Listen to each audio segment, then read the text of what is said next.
আসসালামু আলাইকুম রাহমাতুল্লাহ। কেমন আছেন আপনারা? আজকে আমি ধারাবাহিক ক্লাস আলোচনার সপ্তম ডেতে চলে আসছি। ডে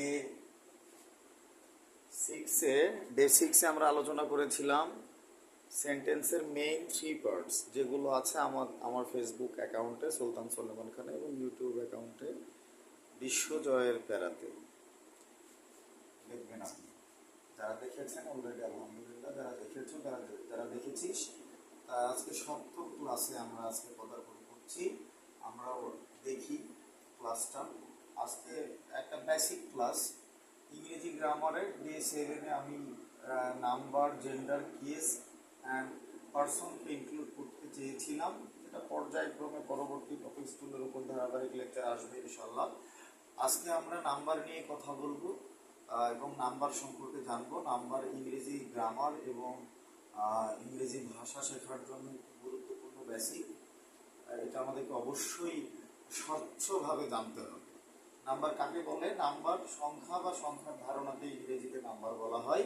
যেমন ওয়ান অর আ বুক, একটি বই, টু বুকস, দুইটি বই, থ্রি অর মোর বুকস, তিন বা ততোধিক বই। আচ্ছা, number according to English grammar দুই প্রকার, যথা সিঙ্গুলার নাম্বার আর প্লুরাল নাম্বার। সিঙ্গুলার নাম্বার হচ্ছে একক সংখ্যার ধারণা বা একটি বোঝায়, যেমন one or a ticket, a travel, one year, a day, etc. অন্যদিকে প্লুরাল নাম্বার দুই বা ততোধিক সংখ্যার ধারণা প্রকাশ করে বা বোঝায়, যেমন two tickets, three tables, 5 years, many days, ETC. আমরা এইবার গুরুত্বপূর্ণ তিনটা নোট দেখব, নোট 1, নোট 2 অ্যান্ড নোট 3। তিনটা নোটই একটা আরেকটার সাথে গুরুত্বপূর্ণ এবং কানেক্টেড। আমরা খুব ভালো করে খেয়াল করব। নাম্বার প্রাথমিকভাবে নাউন এবং প্রোনাউন, নাম বোঝায় এমন শব্দের উপরে প্রয়োগ হয়। তাহলে নাম্বার কোথায় প্রয়োগ হয়, নাম্বার আমরা কেন শিখব? যে নাউন এবং প্রোনাউন, নাম বোঝায় এমন শব্দের উপরে প্রয়োগ হয় ইংরেজি গ্রামারে এবং ইংরেজি ভাষা চর্চায়, স্পোকেনে, রিটেনে, সব জায়গায়। যেমন সিঙ্গুলার এবং প্লুরাল ফর্মে নাম্বার নাউন এর উপরে যখন অ্যাপ্লাই হয় তখন সেটা বুক, বুকস হয়, টিকেট, টিকেটস হয়, টেবল, টেবলস হয়, ইয়ার, ইয়ার্স হয়, ডে, ডেজ হয়। এগুলো সিঙ্গুলার ফর্ম, এগুলো প্লুরাল ফর্ম। বেশিরভাগ ক্ষেত্রে আমরা দেখতে পাচ্ছি যে এস যোগ হয়েছে। হ্যাঁ, আমরা পর্যায়ক্রমে ইএস এবং ওয়াই রিপ্লেসড হয়ে যে ওয়াই রিপ্লেসড হয়ে আইএস হয়, সেটাও দেখব। সে ধরনের কিছু আলোচনার অবতারণা আজকে হবে। আচ্ছা, এটা হচ্ছে নোট 1। এবার নোট 2। নাউনের পরে নাম্বার ভার্বের উপর প্রয়োগ হয়।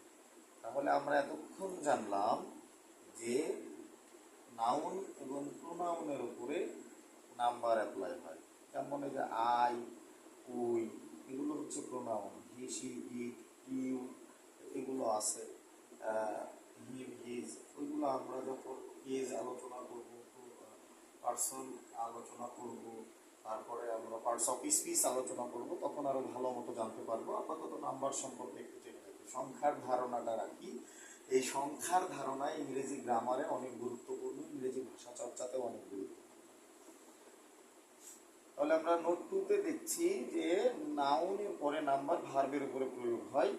নাউন সাবজেক্ট এবং অবজেক্ট উভয় জায়গায় থাকতে পারে, কিন্তু ভার্ব সবসময় সাবজেক্ট এর পরে ওই সাবজেক্টের নাম্বার অনুযায়ী বসে। যেমন আই গো, এগুলো main verb. We go, she goes, I do, we do, he does, I am, we are, he, she, is. এখানে সাবজেক্ট হিসেবে আই, হি, শি এরা সিঙ্গুলার, তাই ভার্ব এখানে গো হয়েছে, এখানে গোজ হয়েছে, এখানে এর পরে ডাজ হয়েছে, আর এখানে ইজ হয়েছে। তাই ভার্ব গো, গোজ হয়েছে, গো হয়েছে, গোজও হয়েছে সিঙ্গুলারের ক্ষেত্রে, গো গোজ, ডু ডাজ, এম ইজ, এগুলো হচ্ছে তারপরে হয়েছে, তারপরে এম ইজও হয়েছে সিঙ্গুলার হিসেবে ভার্ব। আবার আমরা দেখছি যে উই প্লুরাল, আমি আমি, উই আমরা, আমরার ধারণা থেকে উই হচ্ছে প্লুরাল, অধিক বোঝাচ্ছে, আমরা অনেকেই হলে আমরা হব। এটা গো রিসিভ করছে, ডু রিসিভ করছে, আর এখানে আর রিসিভ করছে, এই যে উই এর পরে গো গ্রহণ করেছে। কিন্তু গোজ ডাজ ইজ অলওয়েজ সিঙ্গুলার হচ্ছে, কিন্তু এখানে হচ্ছে এই আয়ের পরে গো, এই আয়ের পরে ডু, এই হচ্ছে হি সি এর পরে ইজ, এগুলো অলওয়েজ সিঙ্গুলার। সো ভার্বের বেস ফর্ম সিঙ্গুলার এবং প্লুরাল উভয়ই হতে পারে। কেন এই কথাটা আসলো, এই আলোচনাটা আসলো, যে এখানে আই সিঙ্গুলার তাই গো সিঙ্গুলার, উই প্লুরাল তাই গো প্লুরাল। তাহলে গো দুইটাই দেখতে একই রকম হলে তা নাম্বারের উপরে, সাবজেক্টের নাম্বারের উপরে নির্ভর করে তারও নাম্বার নির্ধারিত হচ্ছে। কিন্তু এখানে বেস ফর্মগুলো অলওয়েজ সিঙ্গুলার এবং প্লুরাল উভয় অর্থে ব্যবহৃত হতে পারে। এই ধরনের একটা বিষয় এখানে বোঝানো হচ্ছে। এইবার আমরা নোট 3-তে দেখবো যে গোজ, ডাজ, রাইটস, টক্স ইত্যাদি এগুলো মেইন ভার্বগুলো সাবজেক্টের নাম্বারের প্রভাবে এস ইএস যোগে ইংরেজি বাক্যে ব্যবহৃত হয়। সাধারণত যে কোনো নাম, যেমন কোনো নাউন, হি সি ইট, এগুলো প্রোনাউনের পরে এই ঘটনা ঘটে। সাধারণত যে সকল শব্দ যেগুলো নাউন বা ভার্ব বোঝায় তাদের শেষে যদি ও X, Z, double S, S ইত্যাদি থাকে, এমন শব্দের শেষে থাকলে সিঙ্গুলার বা প্লুরাল করতে ইএস বসাতে হয়। ওয়াই কোনো শব্দের শেষে থাকলে তুলে দিয়ে আইএস বসাতে হয়, এবং অন্যান্য সকল ক্ষেত্রে এস বসে। মজার ব্যাপার হচ্ছে ভার্বের সাথে যখন আমরা এস, ইএস, আইএস যোগ করব তখন সেটা অলওয়েজ সিঙ্গুলার হয়ে যাবে। অন্যদিকে নাউনের শেষে যখন আমরা এস, ইএস, আইএস যোগ করব বা নাউন এস, ইএস, আইএস প্রাপ্ত হবে তখন সেটা অলওয়েজ প্লুরাল হবে। যেমন আমরা দেখছি ভার্ব যখন ইএস গ্রহণ করেছে, ফ্লাই ওয়াই উঠে গিয়ে আইএস হয়ে ফ্লাইজ হয়েছে, গো এর শেষে ও থাকার কারণে ভার্বটা একটা ওয়ার্ড, তার শেষে ও আছে তাই ইএস হয়েছে, ওয়ার্কের সাথে এস ওয়ার্কস হয়েছে ইত্যাদি। সবসময় সাবজেক্ট থার্ড পারসন সিঙ্গুলার নাম্বারের সাথে এই ভার্বগুলো তারপরে বসে আর কি। যেমন Surya reads, he she reads, it works. তো দেখা যাচ্ছে এখানে সাবজেক্ট থার্ড পারসন সিঙ্গুলার নাম্বারটাই ভার্বের সাথে এস, ইএস, আইএস যোগ হয়ে সেটা সিঙ্গুলার হয়েছে। আর এখানে classes, boxes, brushes, taxes, quizzes, books, days, নাউনগুলো সবসময় প্লুরাল অর্থ প্রকাশ করছে। যেটা আমরা এখানে বলেছি যে নাউন যখন এস, ইএস, আইএস প্রাপ্ত হবে তখন সেটা অলওয়েজ প্লুরাল হবে।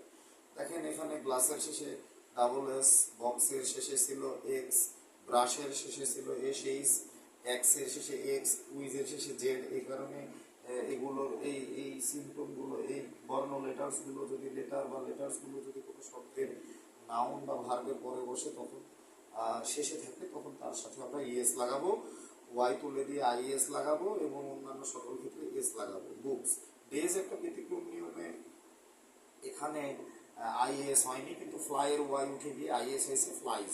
ওটা হয়েছে সিঙ্গুলার, কারণ ওটা হচ্ছে ভার্ব, এস, ইএস, আইএস প্রাপ্ত হলে সিঙ্গুলার হবে। আর এগুলো হচ্ছে noun, classes, boxes, brushes, taxes, quizzes, books, days, এগুলোর সাথে যখন এস, ইএস, আইএস যোগ হবে তখন সেটা প্লুরাল হবে। এই হচ্ছে আমি আপনাদের সাথে ছিলাম অ্যাডভোকেট সাদিক। আপনারা আছেন ইংলিশ ইউনিভার্সিটির সাথে। আমাদের ধারাবাহিক আলোচনা চলমান থাকবে। আর হচ্ছে আমরা জেন্ডার, কেস এবং পার্সন সম্পর্কে পরবর্তীতে জানবো ইনশাল্লাহ। পরবর্তীতে ধারাবাহিক লেকচার আসবে। বুঝতে কোনো সমস্যা হলে আমার সাথে সোশ্যাল মিডিয়ায় অথবা সরাসরি যোগাযোগ করা যাবে। আমরা ধারাবাহিকভাবে যখন number, gender, case and person শেখা হয়ে যাবে তখন এগুলো সব